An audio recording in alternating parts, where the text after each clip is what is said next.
Angelina, l'interprète de Maman me dit, c'est si beau ici, et qui dit mieux, son nouveau single part en tournée en France et en Belgique pour 13 dates exceptionnelles avec TV et avec Radio Pitchoun dès le 29 février prochain.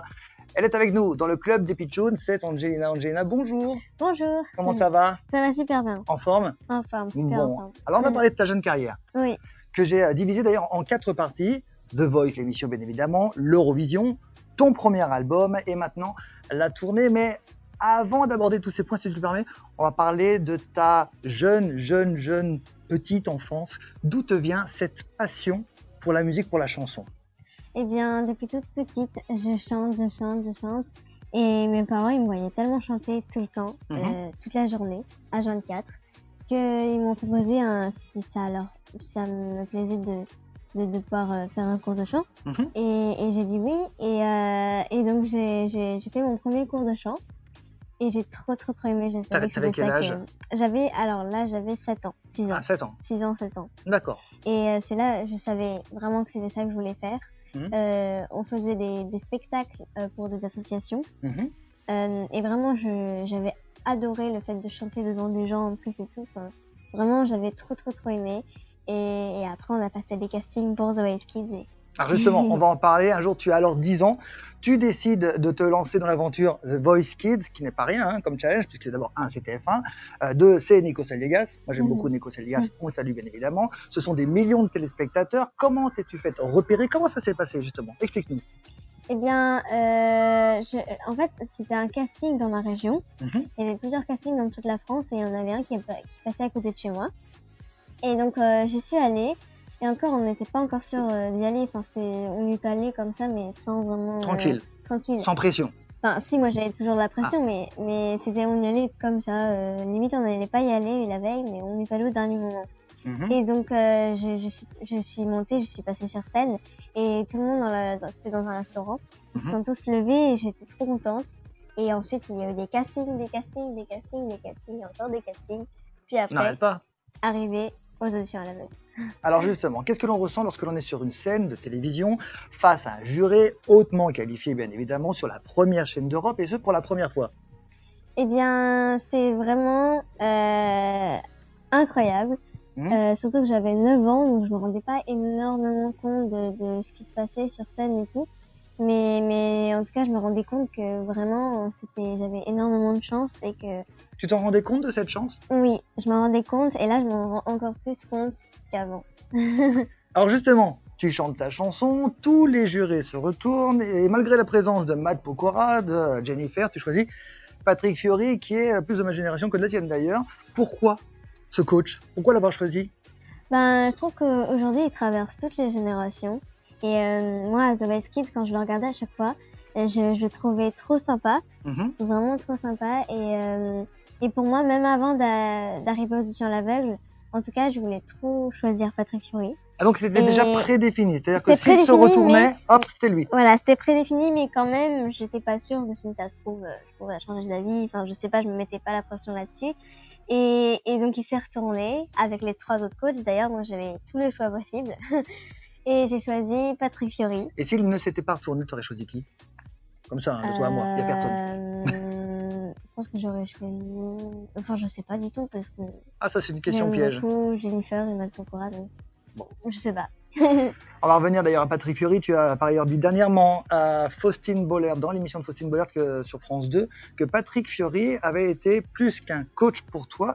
Il t'avait également protégé des mauvaises personnes. Qu'est-ce qu'il t'a dit? Quels sont les conseils qu'il a pu t'apporter? Il m'a apporté beaucoup de conseils, il m'a aidé à faire beaucoup de choix. Et en plus, il m'accompagne toujours dans ma carrière. Là, il m'a aussi écrit un titre et composé dans mon album. Qui s'appelle Sur les épaules de mon père. D'accord. Et c'était vraiment un honneur pour moi qu'il écrive une chanson dans mon album. Et j'étais trop contente. Et donc, oui, il est même plus qu'un coach. Maintenant, c'est un ami. Et on est vraiment... T'as son numéro de téléphone perso, tu l'appelles tout le temps. Dis-lui de venir ici, il est bienvenu dans le club des Pitchoun. Quels sont les conseils que toi tu pourrais apporter à tous les Pitchoun justement qui nous regardent et qui rêvent d'être une Angelina? Ça fait rêver, c'est un métier qui fait rêver. Mm. Le strass, les paillettes, TF1, l'Eurovision, on va en parler dans un instant. Tes fans, parce qu'il y a beaucoup de fans, je l'ai vu à plusieurs reprises. Quels sont les conseils que tu pourrais apporter à ces jeunes filles ou ces jeunes garçons? De rester soi-même Mhm. et que même si on passe des fois à la télé, faut rester soi-même et Rester humble. oui, rester humble et voilà, vraiment garder sa personnalité, c'est le principal. Et voilà, garder sa personnalité et transmettre beaucoup quand on chante. Ton parcours sur TF1, tout le monde le connaît, tu remportes évidemment la 4e édition du programme et tu te lances alors un nouveau défi, l'Eurovision Junior. Tu finis 2e de ce concours, un classement historique pour la France, puisque cela faisait 27 ans qu'il n'y avait pas eu un tel succès à l'Eurovision pour notre pays. Alors, fier d'avoir réussi ou déçu de ne pas avoir été première? Un peu des deux, mais quand même, je suis super contente d'être arrivée 2e, c'est juste incroyable et en plus on est dans les records. Enfin, je suis dans les records. Donc t'es fière. Voilà. Et t'as raison. Pour l'instant, en gros, je suis dans les records français. T'as raison. C'est trop bien. T'as raison d'être fière, d'autant plus que moi j'ai eu l'occasion de te regarder à ce moment-là et tu méritais la première place. Comment as-tu été sélectionnée pour nous représenter? Pour l'Eurovision Junior? Ouais. En fait, moi je ne connaissais pas du tout l'Eurovision Junior. Donc on nous avait appelés après The Voice Kids, je crois, c'était 3-4 mois après The Voice Kids. Et on nous avait appelés et vu que je prépare un single, c'est l'inverse. Mais je crois que j'étais en train de préparer un single grâce à The Voice Kids. Et donc on nous avait appelés si je voulais présenter ce single, donc Jamais sans toi, à l'Eurovision Junior. Et donc là, bien sûr, on n'allait pas dire non, mais on avait quand même réfléchi. Mais non, on avait dit oui parce que c'était grandiose. C'est grandiose l'Eurovision. Voilà, mais encore plus une fois qu'on est arrivé là-bas. C'était encore plus grand que ce qu'on imaginait. C'était un show retransmis dans le monde entier. Il y avait 17 000 personnes dans la salle. C'était énormément de cultures différentes. Et c'était en Biélorussie d'ailleurs. Et c'était incroyable. Et donc Jamais sans toi. Normalement, c'était juste un single. Et donc, vu que c'était pour l'Eurovision Junior, on a rajouté des paroles en anglais. Et comme en plus j'adore chanter anglais, ça tombait super bien. You speak English very well? Little bit. Un peu comme moi. Quand on rentre à la maison, à La Ciotat, car tu viens du Sud, La Ciotat avec cette 2e place au podium, comment réagissent tes amis? Pas de jalousie? En fait, non pas vraiment venant de mes amis très proches, mais c'est arrivé qu'il y ait la jalousie. Après, voilà, je sais pas comment moi j'aurais réagi s'il y avait une enfant dans mon école qui faisait des émissions, tout ça.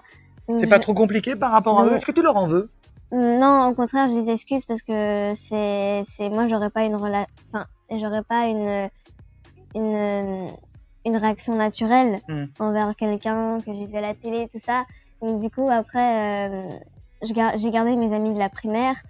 Les comportements changent, je me sens un peu en décalage des fois parce qu'avec tout ce que je vis à côté, c'est un peu bizarre de retourner à l'école après. Mais voilà, ça se passe plutôt bien.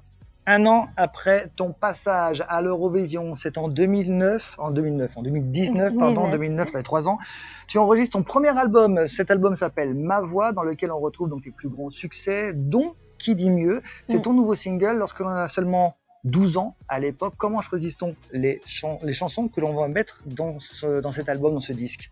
Eh bien déjà, c'était mon tout premier album.